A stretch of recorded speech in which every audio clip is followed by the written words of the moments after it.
वर्ष 2019 का निर्वाचन का जो चुनावी माहौल वो अलग था और आज वर्ष 2024 का चुनावी माहौल संपूर्ण अलग। एक तरफ महागठबंधन चुनाव लड़ रहे थे और हम लोग एनडीए अलग अलग होकर चुनाव लड़ रहे थे,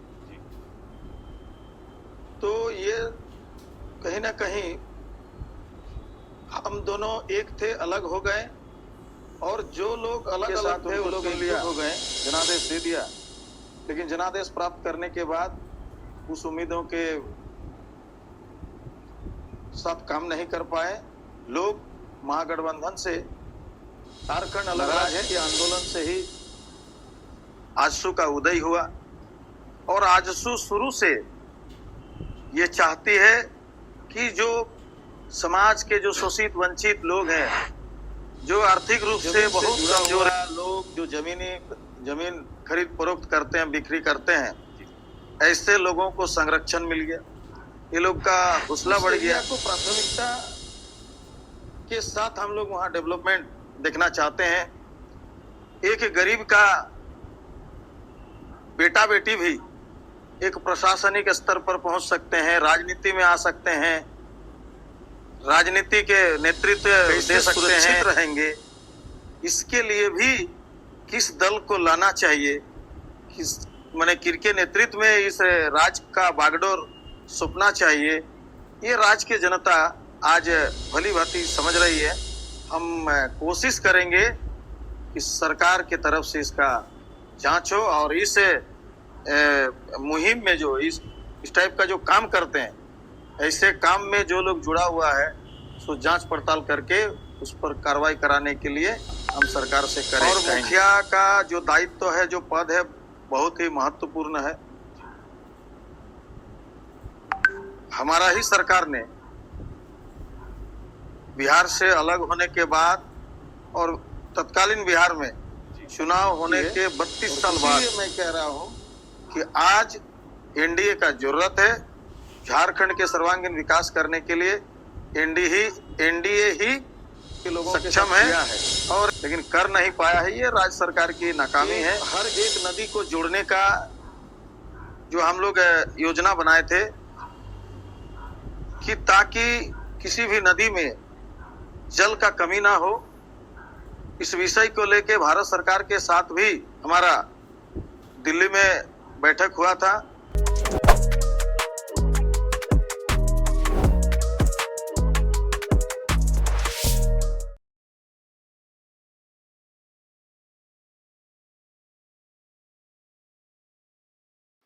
सच्चा कर्म वही जो जनसेवा में लगा रहे, सच्चा नेता वही जो जनता की सेवा में लगा रहे। हम बात कर रहे हैं रामचंद्र सहीस की। नमस्कार, मैं Dharmveer Singh India and Indian news से आप सभी दर्शकों का हार्दिक स्वागत करता हूं। हमारे साथ रामचंद्र सहीस जी हैं, जो कि 10 साल विधायक रहे, 5 साल जल संसाधन मंत्री रहे। उन्होंने अपने कार्यकाल में बहुत अच्छा काम किया, परंतु लास्ट विधानसभा चुनाव में जनता ने इसे नकार दिया। ऐसा क्यों, हम जानते हैं रामचंद्र सहीस से। नमस्कार सर। जी नमस्कार सर, ऐसा क्या हुआ कि आप पिछले विधानसभा में अपना जो जीत का क्रम था, आप हैट्रिक लगाने वाले थे जीत का, परंतु नहीं लगा पाए। ऐसा क्या, क्यों नाराजगी हुई जनता से? देखिए, पिछले बार का विधानसभा निर्वाचन जो वर्ष 2019 का निर्वाचन का जो चुनावी माहौल वो अलग था और आज वर्ष 2024 का चुनावी माहौल संपूर्ण अलग है। महागठबंधन, एक तरफ महागठबंधन चुनाव लड़ रहे थे और हम लोग एनडीए अलग अलग होकर चुनाव लड़ रहे थे, तो ये कहीं ना कहीं हम दोनों एक थे, अलग हो गए और जो लोग अलग अलग थे वो लोग एकजुट हो गए। एक जगह शक्ति का मजबूती के साथ खड़ा हो गया और जहां मजबूत शक्ति था वहां विखंडन हो गया। हारने का मूल कारण यही है। साथ ही साथ जो महागठबंधन का जो लोक लुभावन घोषणा पत्र था कहीं ना कहीं लोगों को कुछ क्षण के लिए चुनावी माहौल में लोगों को काफी प्रभावित किया। लोगों ने बड़ी उम्मीद के साथ उनको चुन लिया, जनादेश दे दिया, लेकिन जनादेश प्राप्त करने के बाद उस उम्मीदों के साथ काम नहीं कर पाए। लोग महागठबंधन से नाराज है और लोग महागठबंधन वाली सरकार को बदलना चाहती है। एनडीए गठबंधन का सरकार बनाना चाहती है राज्य की जनता। चूंकि वर्तमान समय में भाजपा, आजसू, लोजपा, जदयू का जो गठबंधन है, जो एनडीए है, राज्य के लिए एनडीए जरूरत है, ये समय की मांग है और निश्चित रूप से आने वाले समय में इस राज्य के लोग एनडीए का सरकार बनाएगी। जी सर, जैसा कि पहले जब एनडीए की सरकार थी, झारखंड सरकार सुचारू रूप से काम कर रही थी, परंतु जब झारखंड मुक्ति मोर्चा की सरकार बनी, उसके बाद झारखंड में बहुत सारे प्रॉब्लम का सामना करना पड़ रहा है। पहला तो है जमीन का मुद्दा। सुंदरनगर में आए दिन जमीनों की खरीद फरोख्त हो रही है, सरकारी जमीन का बिक्री हो रहा है, परंतु ऐसा होना नहीं चाहिए।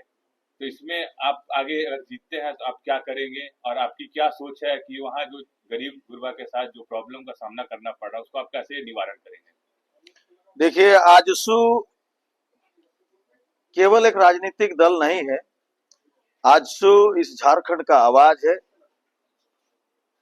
और अलग राज्य निर्माण के उद्देश्य से इस आजसू का जो उदय हुआ, झारखंड अलग राज्य के आंदोलन से ही आजसू का उदय हुआ और आजसू शुरू से ये चाहती है कि जो समाज के जो शोषित वंचित लोग हैं, जो आर्थिक रूप से बहुत कमजोर है, शैक्षणिक रूप से बहुत पिछड़ा है, जिस क्षेत्र में विकास की रोशनी नहीं पहुंच पाई थी, उस एरिया को प्राथमिकता के साथ हम लोग वहां डेवलपमेंट देखना चाहते हैं।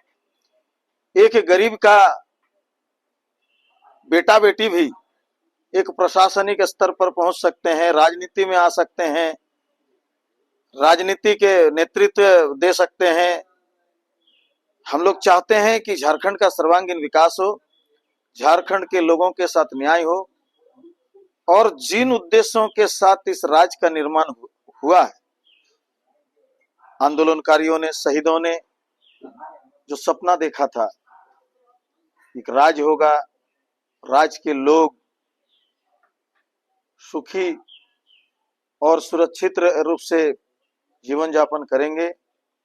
हम लोग सबका भलाई चाहते हैं, राज्य का चौमुखी विकास चाहते हैं और इसी के साथ आजसू पार्टी लगातार आज आंदोलन के समय से और राज्य बनने के बाद से माननीय अध्यक्ष महोदय हमारे श्री सुदेश महतो जी के नेतृत्व में सामाजिक न्याय और विकास के संकल्पों के साथ पूरे प्रदेश में कोने कोने आज लोगों का आवाज बन चुका है और आने वाले दिनों में इस संकल्प को हम लोग पूरा करेंगे। परंतु सर, जो आपकी विधानसभा की जमीन का मुद्दा है उसको आप कैसे सॉल्यूशन करेंगे, जनता को कैसे न्याय मिलेगा?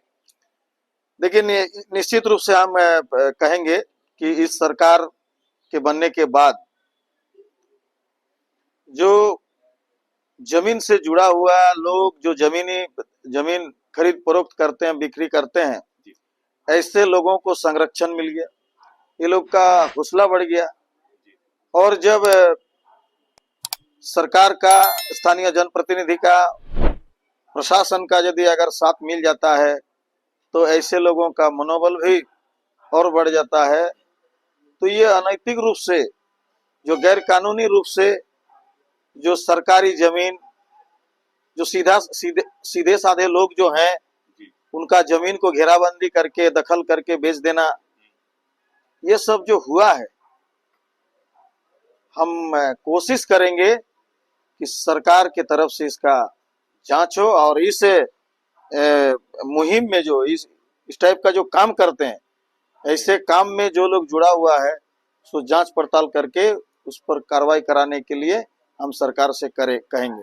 सर, अगला सवाल ये है कि जैसे बीजेपी की गोगो दीदी योजना है, जेएमएम की मैया योजना है, तो आजसू ऐसा क्या करेगी जिससे जनता उन्हें वोट करे?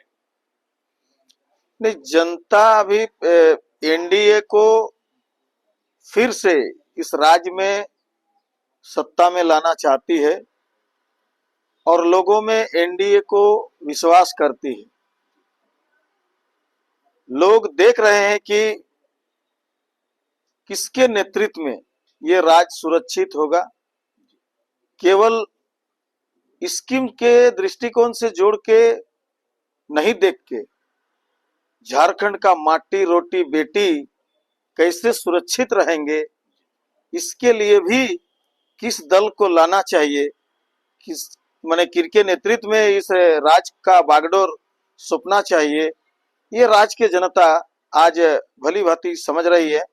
और इसलिए झारखंड राज्य के लोग झारखंड सत्ता में एनडीए को लाना चाहती है। सर, एक बड़ा बड़ा मुद्दा है जो कि जनभावना से जुड़ा हुआ है। जनप्रतिनिधित्व जो है, मुखिया, पंचायत के लोग, उनका पिछले 3 साल 4 साल से उनका सैलरी नहीं आ रहा राज्य सरकार से। ये मुद्दा उन्होंने काफी जोर मतलब अच्छे स्तर पे उठाया, डीसी के पास उन्होंने ज्ञापन भी दिया, परंतु ऐसा कुछ हो नहीं पा रहा है जिससे उनका सैलरी क्लियर हो सके। सेंट्रल गवर्नमेंट का सैलरी आ जा रहा है, परंतु राज्य सरकार द्वारा जो अनुमोदित उनका सैलरी है, राशि है, उनको दिया नहीं जा रहा है। तो इस मुद्दे के बारे में आप क्या सोचते हैं, और इसको लेके अगर आप जीतते हैं तो आगे क्या करेंगे? देखिए, जो पंचायत स्तर के जो पंचायत के हेड जी, मुखिया ही होते हैं। हाँ, और मुखिया का जो दायित्व है, जो पद है, बहुत ही महत्वपूर्ण है। हमारा ही सरकार ने बिहार से अलग होने के बाद और तत्कालीन बिहार में चुनाव होने के 32 साल बाद एनडीए के सरकार ने ही इस राज्य में पंचायत निर्वाचन कराया था। और हमारा सोच है कि पंचायत के लोगों के हाथ में ताकत जाए, वो अपने क्षेत्र का विकास किस रूप से हो, लोगों को सरकारी सुविधा उन जरूरतों तक पहुंचे, सरकारी व्यवस्था के साथ साधारण से साधारण लोग जुड़े, सरकारी योजनाओं का लाभ उठाएं। इसलिए पिछले सरकार ने, हमारा ही सरकार ने ये पंचायत निर्वाचन किया था और हजारों लोग चुन के आए और अच्छी तरह काम भी शुरू किए। जिनको कोई लंबा अनुभव नहीं था, वो भी आने के बाद बहुत कुछ उन लोग को सीखने मिला है। तो ये वर्तमान जो सरकार, जो मुखिया लोग का जो भी एक न्यूनतम जो मानदेय है उनके लिए, ये भी मुहैया नहीं करा पा रहे हैं। बड़े बड़े वादे तो राज्य के लोगों के साथ किया है, लेकिन कर नहीं पाया है। ये राज्य सरकार की नाकामी है। ये इस आचरण से सरकार का असफलता और गैर जिम्मेदाराना आचरण प्रतीत होता है। हेमंत सोरेन जी के नेतृत्व में ये सरकार हर क्षेत्र में विफल रही है, क्योंकि इन्होंने बहुत बड़े बड़े वादे किए थे। उन वादों के आधार पर राज्य के जनता ने जनादेश दिया और आज सत्ता में है। सत्ता में आने के बाद सत्ता का दुरुपयोग किया है, राज्य के जनता देख चुकी है। और इसीलिए मैं कह रहा हूं कि आज एनडीए का जरूरत है। झारखंड के सर्वांगीण विकास करने के लिए एनडीए ही सक्षम है और एनडीए को ही लाएंगे। जैसा कि सर हम लोग जानते हैं, जलवायु परिवर्तन, पहले जिस समय हम लोग बैठे हुए हैं, 5 साल पहले आप देखें, 10 साल पहले देखें, तो ये ठंडा का मौसम होता था, लेकिन आज हम लोग गर्मी महसूस कर रहे हैं। आप जल संसाधन मंत्री रहे, तो आपने झारखंड और जमशेदपुर की जीवनदायिनी नदी स्वर्णरेखा और खरकाई नदी के विषय में आपने क्या किया, और जो झारखंड में जल एक जीवन के समान होती है, और आपने झारखंड में जितने भी नदी है उसके साफ सफाई, उसके रख रखाव और उसके पानी के वितरण के लिए आपने क्या किया? नहीं, देखिए, हमें झारखंड के मंत्री परिषद में अवसर निश्चित रूप से मिला था लेकिन बहुत ही कम समय मुझे मंत्री परिषद में रहने का अवसर मिला, 6 महीने का अवसर मिला, और 6 महीना के भीतर हमने जो प्रयास किया कि हर एक नदी को जोड़ने का जो हम लोग योजना बनाए थे, कि ताकि किसी भी नदी में जल का कमी ना हो, इस विषय को लेकर भारत सरकार के साथ भी हमारा दिल्ली में बैठक हुआ था। भारत सरकार के जो प्रतिनिधि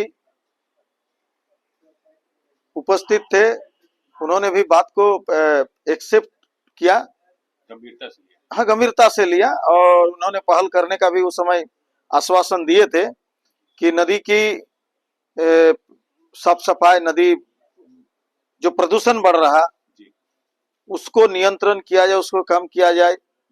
नदी को स्वच्छ रखने के लिए भारत सरकार और तत्कालीन हमारा राज्य सरकार संयुक्त रूप से बैठक करके रूपरेखा तैयार की थी। उसके बाद तो हमारा सरकार ही चला गया, लेकिन आने वाले समय में यदि राज्य की जनता एनडीए को लाती है तो निश्चित रूप से जनता के साथ साथ, जनभावनाओं के साथ साथ हम लोग नदी को भी स्वास्थ्य बनाएंगे, साफ एवं सुंदर बनाने का हर संभव प्रयास करेंगे। धन्यवाद सर, आपसे बात करने में हमें बहुत आनंद लगा, और आप जिस तरह झारखंड के बारे में सोच रहे हैं, मुझे उम्मीद है कि झारखंड अच्छा प्रोग्रेस करेगा और भारत में एक अपना ऊंचा दर्जा हासिल करेगा। धन्यवाद।